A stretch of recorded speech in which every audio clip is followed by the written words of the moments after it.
Tim. Welcome to Watch One, and thanks for logging on.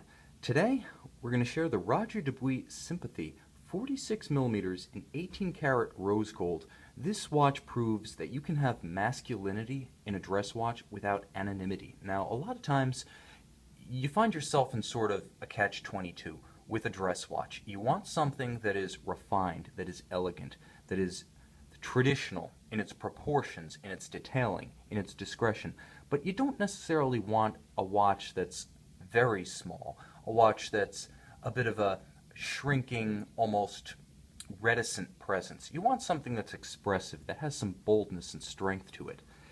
You don't want to go oversized for the sake of size, and you certainly don't want to be looking like you're trying too hard. So can you have a watch that is refined but assertive at the same time? Roger Dubuis thinks so, and after experiencing this Sympathie 46, I'm inclined to agree.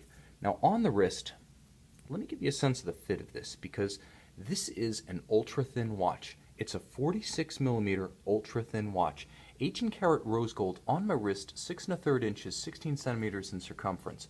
It sits exceptionally flat. And I mean, this watch is under 9 millimeters thick with automatic winding, with a 46 millimeter case, with substantial precious metal heft to it, and yet there is not a cuff, dress sleeve, or long sleeve, coat sleeve, you name it, in the world that will not coexist with this. To top it all off, it even has a little bit of tumble home from the top of the slightly curved crystal to the edge of the curved convex bezel. So this watch, despite its size, is an outstanding ergonomic winner. If you want to wear it with dress cuffs or on a smaller wrist, why not double up? This watch is a winner in that respect. Also, it's the size of the lugs and the spacing of the lugs in conjunction with a very nicely formed and appropriately spaced strap that allows this watch to spread its weight and wear smaller than it is. Eyes closed, you can tell that there's precious metal there, but it's not as oppressively heavy as you would think if someone were to say 46 millimeter gold watch. And again, a big part of that is just that the strap and the lugs are both wide, they're nicely paired, and they spread the size, but they also spread the weight, and the inclination of the watch to pivot is minimized by the fact that the strap gives you such a wide bracing angle. You can see that right there. There are some watches that are very large, very thin, but they're paired with a strap that's just too small and lugs that are just too close together. That's not a problem with this Roger Dubuis. The styling of the strap is very much one and the same as the style and ergonomic logic of the case. Now, I do want to talk about the aesthetics of the case because it's exquisite. Roger Dubuis' Sympathie line was one of his originals when he launched his company in the mid-1990s. The Sympathie went through a couple of evolutions, but by the early 2000s, the 46 millimeter case and the round crystal had been phased in, and this watch is better off for both evolutions. First and foremost, because with the presence of the 46 millimeter case, Roger Dubuis was able to express all of the lines of that case to the fullest extent and give it nice, full, vaulted lugs that really project outwards and read as a separate portion with their own strength, their own character, their own form, their own function. They extend the watch. So although it is large, the watch tapers, and a big part of that tapering is a function of the length and the compound curvature of these lugs. So the nice thing about the classic early Roger Dubuis look is that you get these strong jutting case lines. All of the flanks of this watch seem to flare out and extend it. It's as if it wants to continue spreading itself out from the dial.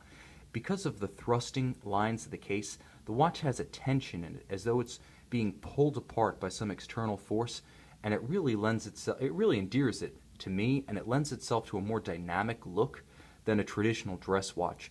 You can also see the degree of detailing is exceptional. Now on the tops, the hoods of the lugs, high polish, as well as the beveled flanks of the bezel, but on the hoods, or rather on the flanks of the case, you can see straight grained and continuing across to the flanks of the lugs, but the screws are polished. So you've got contrast here, you've got contrast here, and of course you've got the faceting from the hood of the case to the beveled flanks of the case to the absolute flanks of the case, which are themselves bowed out and curved, as you can see from this angle. There, you can see it well from that angle right there. So there's a lot of complex interaction of curves here, and contrast as a function of finish. not a function of different color. It's all a beautiful rose gold, but finish is used to good effect. And then there's this final stepped portion around the sapphire to add final definition and segue into the dial.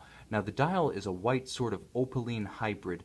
It has an interesting type of detailing in as much as the minute track resembles a set of circumferential piano keys, but everything's beautifully expressed, and that opaline off-white is a perfect match for the rose gold of the case, and of course the rose gold of the skeletonized hour and minute hands, as well as this beautiful partially skeletonized heat blued seconds hand. Very legible. It's an absolute masterstroke in as much as it looks different, it's dress refined, it makes just enough use of the space of the dial without creating the appearance of a crowded, busy, or overwrought composition. So I think there's a good balance here between abundant use of detail around the periphery and then a very open, expressive, unadorned center. And that really adds strength to the watch, because too much is too much. When you've already got size, when you've already got a case this complex and expressive, going overboard on the dial would be just a little too rich. So we don't want that. Roger Dubuis did a good job of using the quarter Arabics, the piano key minute track, and a gorgeous composition of partially skeletonized hands in gold and that heat-fired blue oxidation that really lends character to the seconds hand. But it's that indication just above the 6 o'clock, that script Bulletin d'Observatoire, that really explains the logic behind these early Roger Dubuis. They were all about the pedigree of the movement. In addition to an expressive and unconventional case, which you can see continues in its form and finish on the back, this watch, one of only 28 made, has a movement based on what's known as the Longines 990 or the Lemania 8810, depending on who owned the movement at what time. The bottom line is Roger Dubuis calls it a caliber 57, 25 jewels, an incredible 2.3 millimeters thick. This was part of a family of ultra-thin calibers developed from the late 1960s to the early 1980s.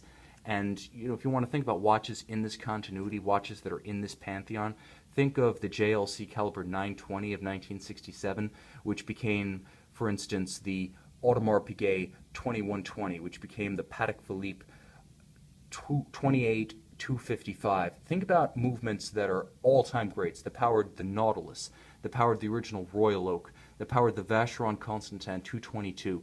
Think about the Piguet 271, the Piguet P71 of the early 1970s. The Longines 990 was part of that continuity. But Roger Dubuis only takes the basic twin-barrel Longines 990 automatic winder and elaborates it to his standards. And what you get is a French Besançon certified observatory quality chronometer with the seal of Geneva. So this might be the only series of watches, the early Roger Dubuis, that feature both the Geneva seal and a Besançon observatory certificate in the modern era. Not only exceptionally rare, but the observatory standards of chronometer certification are much, much, much higher than COSC. It's a more laborious process, and the certificate that comes with this watch, which names Roger Dubuis himself as the regulator of the movement, is quite honestly as intriguing and appealing and essential to have with the watch as any accessory ever accompanying any limited edition or unlimited edition timepiece ever. The bottom line is that this watch has a pedigree that includes Roger Dubuis' own personal attention, but it also includes the quality of a Besançon certified observatory caliber timekeeper and the seal of Geneva with all of the fine finish and the standards, the attention to detail, the traditions that accompany the famous Poinçon.